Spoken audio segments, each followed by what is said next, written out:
महंगाई के सताए अवाम को हुकूमत रिलीफ देने के लिए तैयार है। एक बार फिर पेट्रोलियम कीमतों में कमी किए जाने का इम्कान है।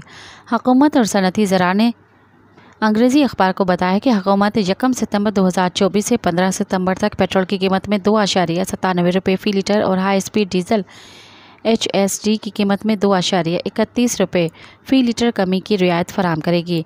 पेट्रोलियम मसनूआत की कीमतों में ये मुसलसल तीसरी बार कमी होगी।